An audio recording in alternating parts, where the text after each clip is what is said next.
Hello বন্ধুরা, আসসালামু আলাইকুম। আজ আপনাদেরকে নিয়ে যাব সিলেট অঞ্চলের হবিগঞ্জ জেলার চুনারাঘাটের অবস্থিত রেমা কালেঙ্গা বন্য অভয়ারণ্য কেন্দ্রে, যেখানে প্রায় 2500 বন্য প্রাণীর অভয়ারণ্য কেন্দ্র। আমরা ঢাকা থেকে সকালে রওনা হই শায়েস্তাগঞ্জের উদ্দেশ্যে। বেলা 11টা নাগাদ আমরা পৌঁছে যাই শায়েস্তাগঞ্জে। সেখানে নেমে আমরা হালকা চা নাস্তা খেয়ে নিই। তারপর আমরা রওনা হই চুনারাঘাট হয়ে রেমা কালেঙ্গার উদ্দেশ্যে। সিএনজিতে করেই আমরা রওনা হই, কারণ এখান থেকে সিএনজি পাওয়া যায়। আপনারা আমাদের করে নেবে 450 থেকে 500 টাকা ভাড়া নেবে রিজার্ভ নিতে গেলে। এছাড়া যদি লোকাল যেতে চান সেক্ষেত্রে আপনাকে ভেঙে ভেঙে যেতে হবে। তো বন্ধুরা, চলুন যাওয়া যাক রেমা কালেঙ্গার সেই জঙ্গলে।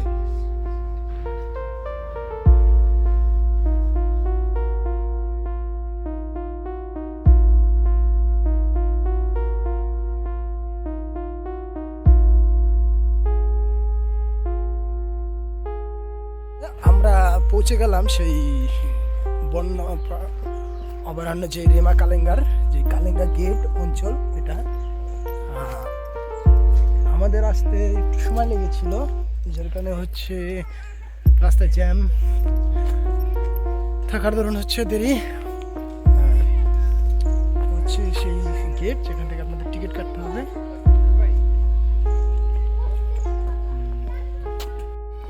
অবশেষে আমরা পৌঁছে গেলাম সেই কালেঙ্গার অংশ। আমরা আজকে দিনটা এখানে ঘুরে ফিরে রাতের বেলা অবস্থান করব এই কালেঙ্গার জঙ্গলেই। আমাদের জন্য আগে থেকেই বুকিং করা আছে রেমা কালেঙ্গা ইকো কটেজে। আমরা সেই কটেজের দিকে এখন যাচ্ছি। একদম নিস্তব্ধ এলাকা।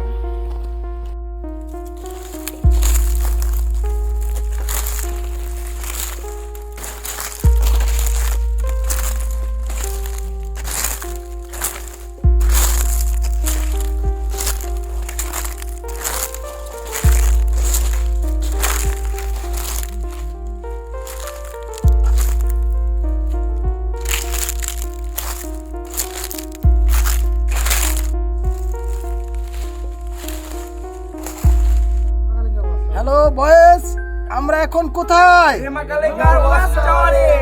Watch tower. আমরা এখন যে ওয়াচ টাওয়ারটা আছি, ওয়াচ টাওয়ার থেকে হচ্ছে আপনি এই বনটাকে পুরোপুরি দেখতে পাবেন। হচ্ছে আমি এখন নেমে যাব, আপনাদেরকে নিয়েই নামি।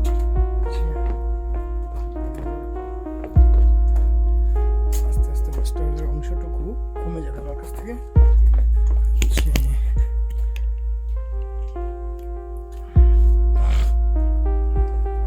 যদি আপনারা আসেন ট্রাই করবেন এই ওয়াচ টাওয়ারের উপরে ওঠার জন্য। উপরে উঠলে আপনি বানর দেখতে পাবেন। বানরের মধ্যে চশমা হনুমান, তারপর মুখ পরা হনুমান, আপনি এই অংশটাই দেখতে পাবেন যদি আপনি লাকিলি হন। আমি কিছুক্ষণ আগে একটা কি বলে মুখ পরা হনুমান দেখেছিলাম। আমরা হনুমানের ছবি ভিডিও করার সুযোগ পাইনিও, গাছের আড়ালে চলে যায়। তো আপনারাও যদি আসেন তো ইজিলি আপনারা এটা দেখতে পাবেন। আর সবচেয়ে মজার ব্যাপার হচ্ছে, যদি আপনি পূর্ণিমা রাতে আসেন তাহলে রাতে ওয়াচ টাওয়ারে আসার চিন্তা করবেন। যদি রাতে আপনি ওয়াচ টাওয়ারে আসেন সেক্ষেত্রে কী হবে, আপনি চাঁদের আলো পাবেন এবং ওই যে বললাম মুখ পোড়া হনুমান। আরও একটা মজার জিনিস হচ্ছে লজ্জাবতী হনুমান বলা হয়, যেটাকে লজ্জায় সে দিনে বের হয় না, সে রাতে বের হয়। তো আপনারা যদি দেখতে চান রাতে চলে আসবেন। আর আমি মোটামুটি ওয়াচ টাওয়ার থেকে নেমে গেছি। এখন যদি ওয়াচ টাওয়ারটা দেখাই যে আমি কোন না, এটা ছিল ওই যে ওয়াচ টাওয়ার। এটা আমি একটা রেশিও ভিডিও, এটা হচ্ছে কি বলবো, আমাকে চক্কর দেওয়া চমৎকার একটা বাগান। তারপরে হচ্ছে আমার ওয়াচ টাওয়ার চমৎকার। আর এই বনের ভিতরটাই হচ্ছে মূলত কালেঙ্গা অঞ্চল। আর কালেঙ্গা থেকে হচ্ছে আপনি যদি পশ্চিম দিকে যান সেক্ষেত্রে হচ্ছে আপনি পাবেন রেমার অঞ্চল। তো দুইটা বন একত্রিত করে করা হয়েছে রেমা কালেঙ্গা, যার নামকরণ আমরা সবাই জানি যে রেমা কালেঙ্গা। মূলত একসাথে বলি আমরা, কিন্তু দুইটা আলাদা আলাদা অঞ্চল, একটা হচ্ছে কালেঙ্গা অঞ্চল, একটা হচ্ছে রেমা অঞ্চল।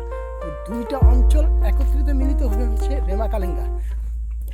তো বন্ধুরা, আমি ওয়াচ টাওয়ার শেষ করে এখন যেখানটা আসছি তার পাশে হচ্ছে দেখুন একটা কৃত্রিম লেক। এই লেকটা হচ্ছে কৃত্রিম তৈরি করা হয়েছে, কৃত্রিম জলাশয়। এটা করার কারণ হচ্ছে বনের ভিতরে যাতে পশু পাখি এসে জল পিপাসা ভুগতে না হয় এবং তারা সেই পানির ব্যবস্থা হয়। তবে আপনি দেখলে এটা কখনোই আপনি মনে করবেন না যে এটা আসলে কৃত্রিম, কেননা এর অনেকটা প্রাকৃতিক পরিবেশ তৈরি হয়ে গিয়েছে, যার কারণে আমরা এটাকে প্রাকৃতিকই মনে করবই। তবে লেকের পানি স্বচ্ছ, লেক চমৎকার। যদি আপনাদেরকে দেখাই, হ্যাঁ লেকটা আসলেই চমৎকার লেক। অনেক খায়রুল, তো কেমন ফিল হচ্ছে? অসাধারণ এই বনের পাতাগুলিকে আপনি দেখলে অনেকটা ভালো চমৎকার, মানে নয়নাবিরাম দৃশ্য যাকে বলা হয়, সেই নয়নাবিরাম পাতাগুলি এখন কালারফুল জাস্ট। বাকিরা হচ্ছে বনের বিভিন্ন পয়েন্ট আপনি বিভিন্নগুলি রাস্তা পাবেন, তবে আপনাকে মাথায় রাখতে হবে যে আপনি কোন ট্রেলে যাচ্ছেন এবং কোথায় ফিরবেন, এই ব্যাপারটা কিন্তু খুব ভালো খেয়াল রাখবেন। আর একটা বিষয় লক্ষণীয়, সেটা হচ্ছে যে আপনি যখন কোনো অচেনা জায়গায় যাবেন অবশ্যই একজন স্থানীয় লোকালকে আপনার সাথে নেবেন। আর লোকাল যদি আপনার সাথে থাকে তাহলে আপনি দুইটা সাপোর্ট পাবেন, একটা হচ্ছে আপনি নিরাপত্তা সাপোর্ট পাবেন, দ্বিতীয় হচ্ছে আপনি পথ হারানোর মতো ভয়ে থাকবেন না। কেননা এই অচেনা জায়গায় আপনি যদি পথ হারান, এই পথ কিন্তু আপনি খুঁজে পাবেন না, কেননা আপনি নতুন। তো এই জিনিসটা মাথায় রাখবেন। আর একটা জিনিস হচ্ছে শুকনো খাবার এবং পর্যাপ্ত পানি সাথে রাখবেন, কারণ হচ্ছে পানি আপনাকে যে কোনো সময় আপনার পায়ে পেশিতে টান পড়ার সম্ভাবনা থাকবে। আপনি যখন বেশি হাঁটবেন তখন আপনার পা কলাপস করতে পারে, তাই সবসময় একটা জিনিস খেয়াল রাখবেন যে পানি যেন আপনার সাথে থাকে। আর আমি যে লোকালের কথা বলছিলাম, আমাদের সাথে দাদা আছেন। দাদা, আপনার নামটা? আমার নাম আমাদুল্লাহ, এই রেমা কালেঙ্গার গান। এই রেমা কালেঙ্গার আমাদুল্লাহ ভাই আছে আমাদের সাথে। আমাদের কি কি এখন আছে একটু যদি বলেন।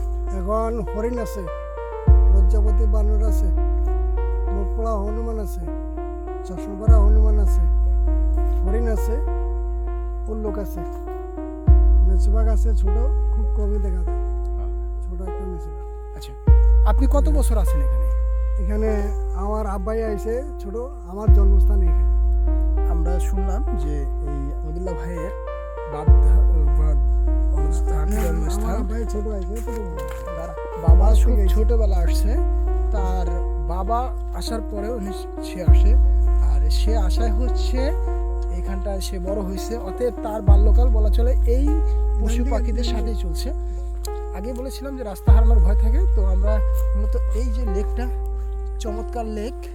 আর ভাই এর সাথে আমাদের সাথে আছেন আমাদের জনপ্রিয় প্রিয় মুখ, একটা সময় যিনি সিলেটের তামাবিল থেকে ক্রস কান্ট্রি করেছেন সেই সেতু দাস, যিনি এখন ট্রেকিং জগৎ থেকে অনেকটা বিলুপ্ত প্রাণীর মতো, যখন এখানে বাঘ দেখা যায় না, বিলুপ্ত কিছু হয়ে গেছে, ঠিক এই সেতু এখন ট্রেকিং জগৎ থেকে বিলুপ্ত।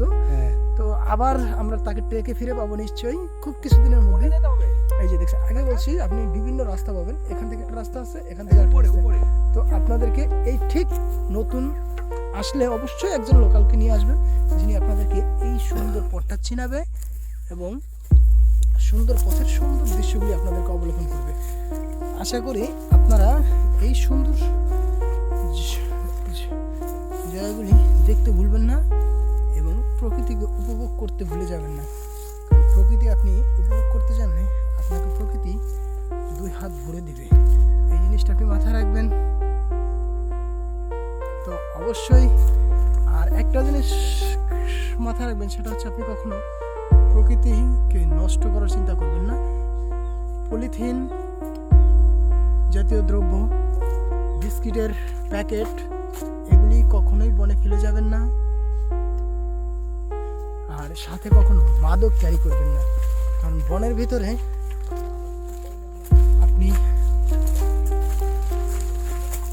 যেই প্রাকৃতিক যে মাদকতা পাবেন সেখানে আপনি কখনো কৃত্রিম মাদক নিয়ে আসবেন না, এটা সবার কাছে অনুরোধ। চলুন বন্ধুরা, দেখি বনের ভেতরটায় কি আছে। আমরা আজকে যেটা ঢুকেছি এটা হচ্ছে আমাদের 30 মিনিট রেখে ট্রেন। আমরা এটা শেষ করবো কারণ আজকে আমাদের কাছে হাতে সময় খুব অল্প। আমরা কাল সকাল নাগাদ হচ্ছে আমরা আপনাদেরকে 3 ঘন্টা ট্রেনে নিয়ে যাবো। যদি ট্রেনটা